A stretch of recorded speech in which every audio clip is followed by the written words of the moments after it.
Good morning student, कैसे हैं आप लोग। उम्मीद है आप लोग बहुत अच्छे होंगे। ये वीडियो हम एमएससी प्रीवियस ईयर के बच्चों के लिए बना रहे हैं, जिसमें हम पहला पार्ट इसका बना चुके हैं, जिसमें लेपिस्मा है ये। और लेपिस्मा के पहले पार्ट में हमने आपको बताया हैबिट एंड हैबिटाट, कुछ इंट्रोडक्शन हमने दिया और उसका सिस्टमैटिक पोजीशन, साइंटिफिक नेम और कॉमन नेम उसका हमने बता दिया है लेपिस्मा का। और स्ट्रक्चर में अगर देखा जाए तो इसका ये स्ट्रक्चर है, इसी प्रकार से ये लेपिस्मा होता है जो कि विंगलेस होता है और हमारे घरों में पाया जाता है। और हमारे बहुत सारे चीज़ों को बहुत सारी चीज़ों को जो हमारे घर में वस्तुएं पड़ी रहती हैं, जो स्टार्च कंटेनिंग होती हैं या लिपिड कंटेनिंग होती है या फिर कार्बोहाइड्रेट कंटेनिंग जो वस्तुएं होती है हमारे घरों में, उनको ये नुकसान पहुंचाते हैं। तो ये इसका स्ट्रक्चर है, इस प्रकार से ये दिखता है, सिल्वरी कलर में होता है, इसलिए इसको हम इसका कॉमन नेम या इसको हम सिल्वर फिश के नाम से जानते हैं। तो ये इसका स्ट्रक्चर है, आप देख सकते हैं यहाँ पे। और ये देखिए यहाँ पर ये आपका यहाँ पर ये है लेपिस्मा का ये हेड रीजन। यहाँ पर ये रीजन हमारा ये हेड है इसका। इसके बाद यहाँ पर ये देख रहे हैं दो यहाँ पर कुछ एक लेंदी एक यहाँ पर स्ट्रक्चर निकला हुआ है, जिसे हम एंटीना कहते हैं, जो किसी भी चीज़ को ये सेंस कर सकता है या फिर इसे हम सेंसरी ऑर्गन भी कह सकते हैं। इसके बाद यहाँ पर देख रहे हैं एंटीना के जस्ट नीचे आप यहाँ पर आई रीजन पर ये देखिए, ये है यहाँ पर उसके नीचे हेड के जस्ट नीचे यहाँ पर ये है आईज। इसके बाद यहाँ पर आप देख रहे हैं यहाँ से यहाँ तक के रीजन को हम थोरैसिक रीजन कह रहे हैं, थोरैसिक रीजन है ये। और इसके बाद थोरैसिक रीजन के बाद आ जाता है यहाँ से यहाँ तक के जो रीजन आपको दिख रहा है, ये एब्डोमेन रीजन है। तो ये एब्डोमेन रीजन है, यानी कि बॉडी डिवाइड होता है 3 पार्ट में, हेड, थोरैक्स और एब्डोमेन रीजन में। ठीक है, इतना तो समझ में आ गया होगा कि सिल्वर फिश की जो बॉडी है वो डिवाइडेड है 3 पार्ट में, हेड, थोरैक्स और एब्डोमेन। 2 पेयर में ये एंटनी प्रेजेंट होते हैं यहाँ पर, जो कि लार्ज साइज में है। यहाँ पे 2 पेयर एंटनी यहाँ पर प्रेजेंट है, मतलब 2 संख्या में होते हैं, 1 पेयर जिसको हम बोलेंगे। तो यहाँ पर 2 यहाँ पर एंटनी प्रेजेंट होते हैं। इसके बाद फिर यहाँ पर देख रहे हैं, नीचे आते हैं यहाँ पे, ये देखिए यहाँ से ये 2 जो छोटे छोटे स्ट्रक्चर यहाँ पर निकले हैं, जिसे हम एब्डोमिनल अपेंडेजेस कहते हैं।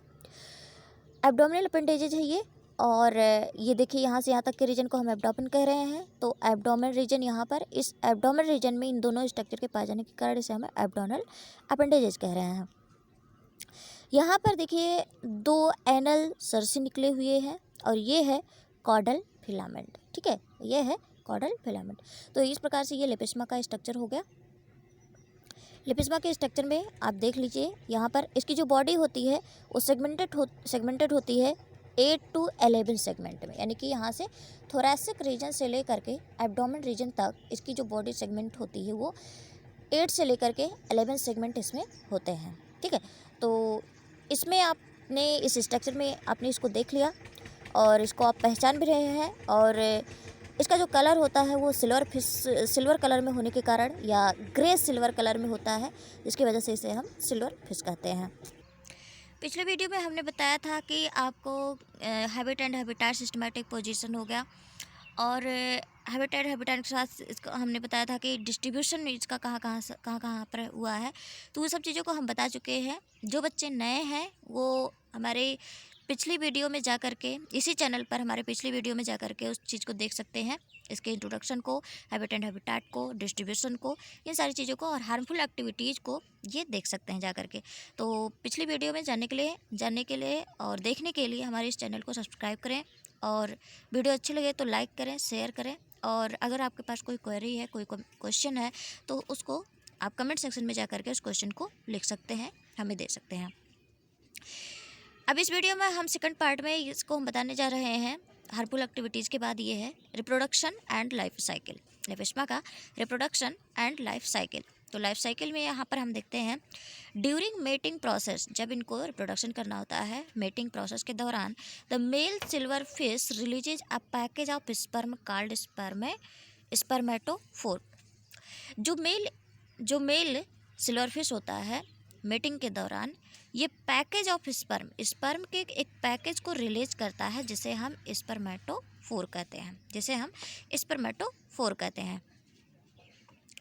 ऑन द ग्राउंड, ये ग्राउंड पर या कोई दरार है या कोई क्रैक्स है किसी घरों में या फिर कहीं चट्टानों के नीचे कोई क्रैक्स है, तो उसमें जाकर के ये अंडे को छोड़ते हैं, पैकेज के रूप में लिव करते हैं, रिलीज करते हैं। The female picks the package up with an organ at her rear and called an ovipositor. जो फीमेल लेपिस्मा होती है वो इन पैकेज को, इन स्पर्म के पैकेजेस को क्या कर लेती है, ले लेती है अपने ऑर्गन में। इंड कॉल्ड एन ओविपोजिटर, यानी उसका नाम क्या होता है जिसमें वो इन स्पर्म को लेगी, उसे हम ओविपोजिटर कहते हैं। And then insert into her body, और अपनी बॉडी में क्या कर लेती है, इंसर्ट कर लेती है। Sperm are released from the spermatophore, sperm जो होता है वो स्पर्मेटोफोर के द्वारा रिलीज होता है। And fertilize the female sex, और फीमेल के एग को क्या करता है, ये फर्टिलाइज करता है। स्पर्म जो होता है वो स्पर्मेटोफोर के द्वारा रिलीज होता है और ये फीमेल के एग को क्या करते हैं, फर्टिलाइज करते हैं। Okay, the female silverfish lays the tiny eggs in any cracks and cervix that she can find। जो फीमेल सिल्वर फिश होती है ये अपने अंडों को देती है किसी भी क्रैक्स में, जो हमारे घर की दीवारों हैं या दीवार है उसमें जो क्रैक्स हैं, और या सर्विक्स है कोई चीज़, कोई दैट सी कैन फाइंड, जहाँ वो पाई जा रही है, जहाँ वो रह रही है, वहाँ पर ये अपने अंडों को क्या करती है, रिलीज करती है या देती है। एग कैसे होते हैं इसके, the egg are white colour में होते हैं, ओवल होते हैं, अबाउट, यानी कि इसका जो लेंथ होता है वो लगभग 1 मिलीमीटर लॉन्ग होता है। दे में हैच इन वीक्स और मंथ, ये जो इसकी हैचिंग होती है वो लगभग वीक्स में हो सकती है या फिर मंथ भी लग सकते हैं हैचिंग के लिए अंडे को। Depending on the environmental condition, environmental condition जैसे कैसा है वो इन्वायरमेंट के ऊपर डिपेंड करता है कि अगर उसको फेवरेबल अच्छा इन्वायरमेंट मिल जा रहा है तो वो वीक में ही हैचिंग हो जाएगी उसके एग की, और अगर इन्वायरमेंटल कंडीशन ठीक नहीं है तो मंथ भी लग सकते हैं। The nymph that is released from an egg looks like a smaller version of the adult. Nymph जो होंगे हैचिंग के बाद जो निम्फ रिलीज होंगे एग से, वो जस्ट लाइक अ एडल्ट के जैसा ही होंगे, बट कम्प्लीटली डेवलप नहीं होंगे, वो छोटे होंगे except it's lighter in colour, और इनकी जो कलर होंगे, जो निम्फ के कलर होंगे वो लाइट होंगे, मतलब हल्के होंगे। एंड इज नॉट शाइनी, और ये शाइनिंग करते हुए नहीं होंगे। The nymph periodically molds and it grows, और ये जो निम्फ है धीरे धीरे एक टाइम ड्यूरेशन को लेकर के, एक टाइम के साथ धीरे धीरे क्या होंगे, एडल्ट कंडीशन में, यानी कि उसकी बॉडी डेवलप करेगी और धीरे धीरे इसमें शाइनिंग, यानी कि जो शाइन है, कलर है, वो आना शुरू हो जाएगा और इसमें मोल्टिंग भी शुरू हो जाएगी। Silver fish are long lived insect, ये लॉन्ग लिव्ड इंसेक्ट यानी काफ़ी समय तक ये जीवित रह सकता है। दे में लिव फॉर 2 to 8 ईयर्स, यानी इसका जो लाइफ टाइम होता है वो काफ़ी लंबा होता है, लगभग 2 से 8, यानी कि 2 से 8 ईयर तक, ये साल तक ये जीवित रह सकता है। Depending on the environment they continue to moult even when they are adult, और ये हमेशा मोल्टिंग करते रहते हैं, हैचिंग करते रहते हैं। हैचिंग के बाद इसमें निम्फ निकलते रहता है और उसकी मोल्टिंग होती रहती है और ये एडल्ट में कन्वर्ट होते रहते हैं, एडल्ट में जाते मतलब प्रोड्यूस होते रहते हैं। एडल्ट में ये इनकी बॉडी जो है डेवलप होती रहती है। तो इनका जो मेन पॉइंट है कि ये लॉन्ग लिव्ड होते हैं इंसेक्ट, जो लेपिस्मा होता है ये लॉन्ग लिव्ड एनिमल होता है, लगभग 2 से 8 साल तक ये जीवित रहते हैं। और रिप्रोडक्शन में और लाइफ साइकिल में बस इतना ही है। इसके बाद हम आगे बढ़ते हैं, प्रिवेंशन की बात करते हैं। इसे जो ह्यूमन बींग्स को या अन्य चीज़ों को जो नुकसान पहुंचता है उनसे कैसे हम प्रिवेंशन कर सकते हैं, कैसे उनसे बचाव कर सकते हैं, कैसे सुरक्षा कर सकते हैं, इसके बारे में हम इसके आगे पढ़ेंगे। तो देखते हैं यहाँ पर प्रिवेंशन के बारे में क्या क्या बचाव है, क्या क्या सुरक्षा है, कैसे हम इनसे बच सकते हैं, लेपिस्मा से यानी सिल्वर फिश से हम कैसे बच सकते हैं, कैसे अपनी वस्तुओं को हम बचा सकते हैं।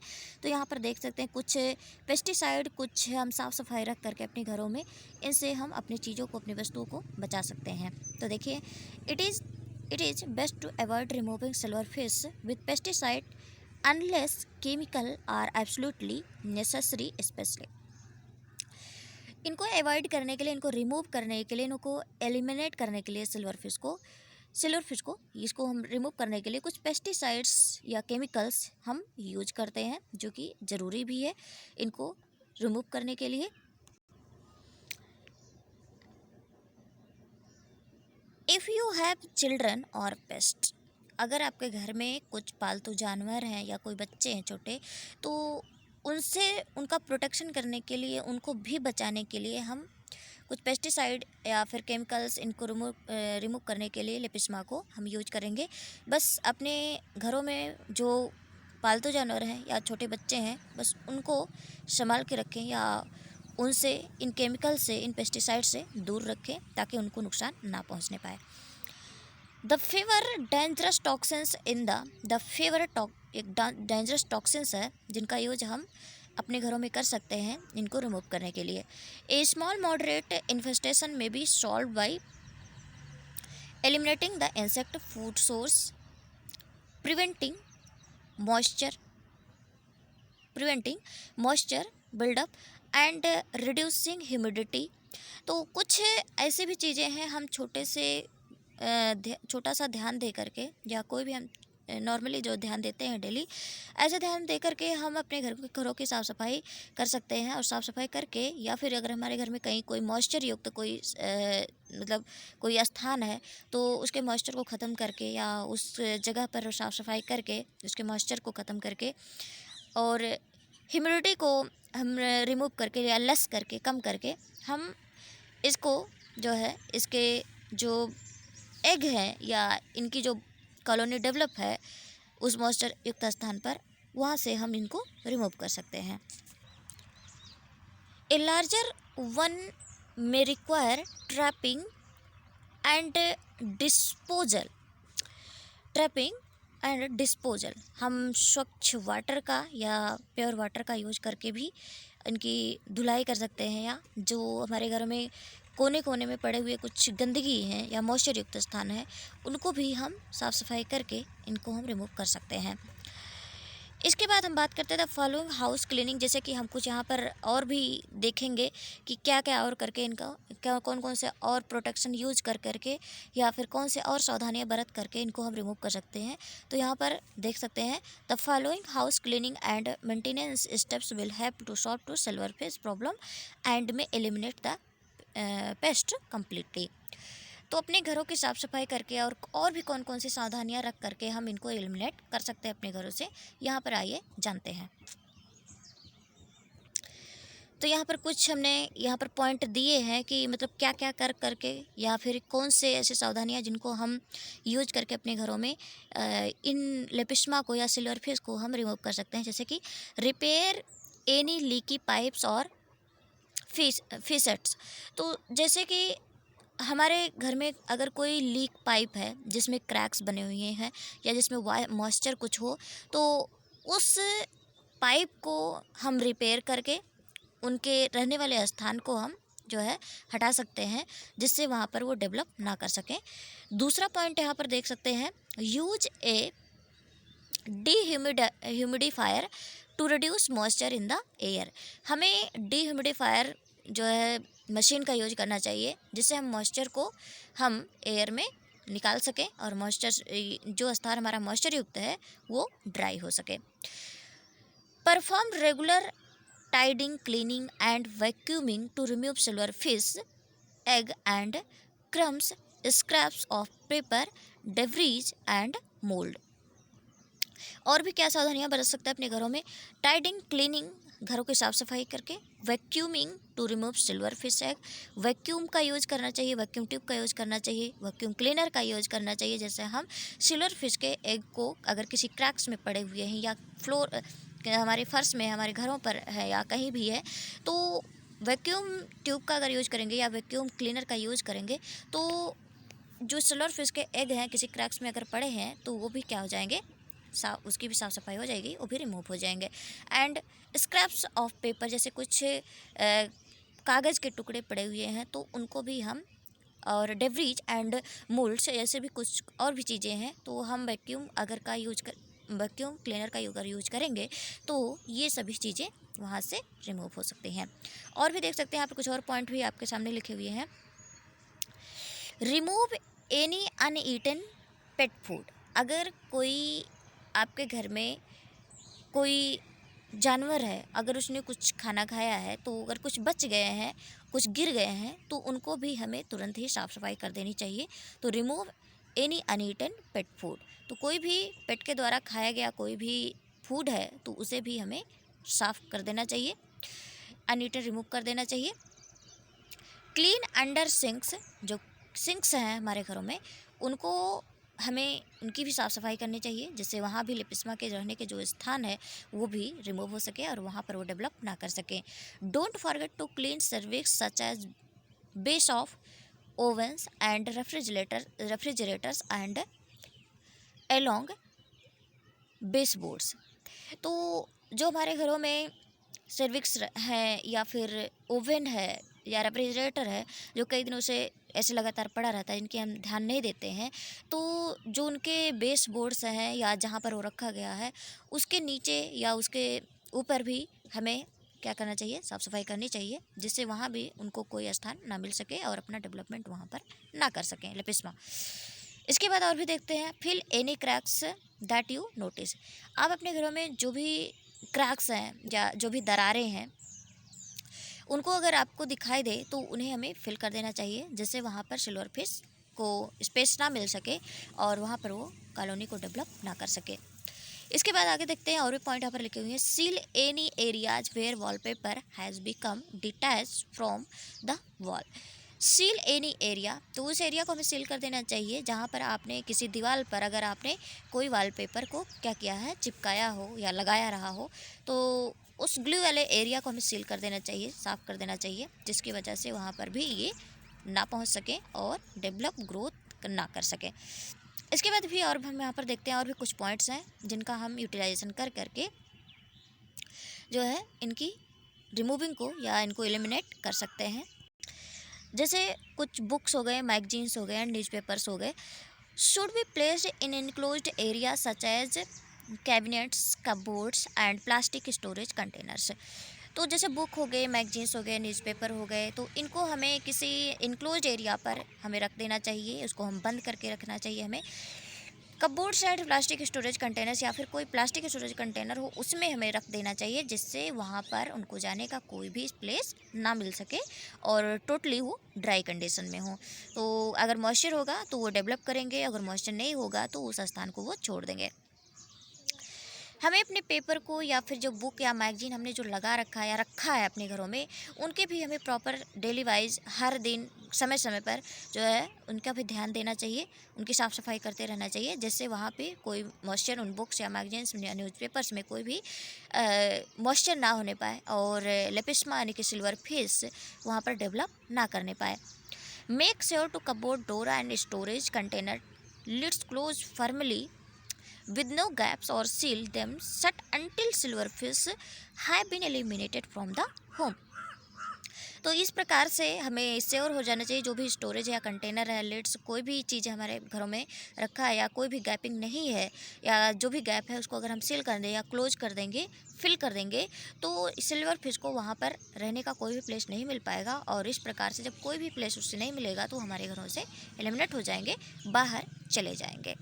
इसी प्रकार से जो है अगर हम अपने घर में साफ़ सफाई करके इनको एलिमिनेट कर सकते हैं, बहुत सारे प्रिवेंशन को देख करके, बहुत सारी सावधानियां बरत करके, बहुत सारे बच्चों को देखते हुए, ध्यान में रखते हुए इनको हम एलिमिनेट कर सकते हैं। तो इसी प्रकार से हम कुछ केमिकल का भी यूज करते हैं, जिससे केमिकल कुछ पेस्टिसाइड्स होते हैं जिनका हम यूज करके हम इस को बाहर निकाल सकते हैं या एलिमिनेट कर सकते हैं या किल कर सकते हैं। जैसे कि यहाँ पर हम पेस्टिसाइड के रूप में लेपिस्मा के लिए हम बोरिक एसिड का यूज़ कर सकते हैं। तो बोरिक एसिड का काम क्या होता है, boric acid also kill silver fish at least in some formulation। boric acid kills silverfish by dehydration and also by toxicity when it's ingested। तो जब इसको ये खा लेंगे या इंजेस्ट कर लेंगे, इस बोरिक एसिड का छिड़काव जब हम करेंगे तो अगर सिल्वर फिश को ईट कर लेंगे, खा लेंगे, इंजेस्ट कर लेंगे, तो इनके बॉडी में डिहाइड्रेशन हो जाएगा, वाटर की कमी हो जाएगी, और डिहाइड्रेशन की वजह से ये टॉक्सिसिटी इसमें काज हो जाएगा इसकी बॉडी में,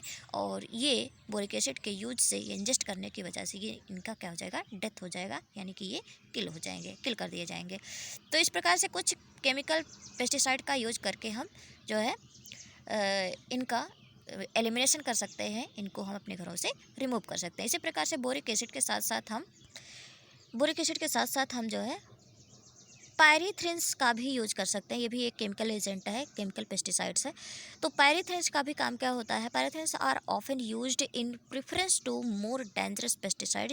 ये उससे भी ज़्यादा डेंजरस पेस्टिसाइड एक प्रकार का, ये भी केमिकल एजेंट है। It will work in fight against the silverfish. का भी यूज जो है हम सिल्वरफिश को जो है रिमूव करने के लिए हम इसका यूज करते हैं। तो इस प्रकार से हम बहुत सारे केमिकल पेस्टिसाइड्स का यूज करके, जिनको हम अपने घरों में छिड़काव करके, हम जगह जगह पर जहाँ मॉइस्चर युक्त स्थान है या जहाँ पर हमने न्यूज़पेपर या कोई बुक्स रखा है वहाँ पर छिड़काव करके हम सिल्वरफिश को अपने घरों से रिमूव कर सकते हैं, उनको किल कर सकते हैं। तो आज के वीडियो में बस इतना ही। लेपिस्मा की ये बायोलॉजी था और इसमें जो है बस इतना ही था। और ये वीडियो अगर आपको अच्छी लगी हो तो इस वीडियो को आप लाइक करें, सब्सक्राइब करें, और अपने जितने भी फ्रेंड्स हैं जिनको इस वीडियो की ज़रूरत है उनको आप शेयर करें। और ये लेपिस्मा की कंप्लीट बायोलॉजी 2 वीडियो में आपकी कंप्लीट की गई है, और दोनों वीडियो को, जो बच्चे नए हैं, दोनों वीडियो को आप देख सकते हैं।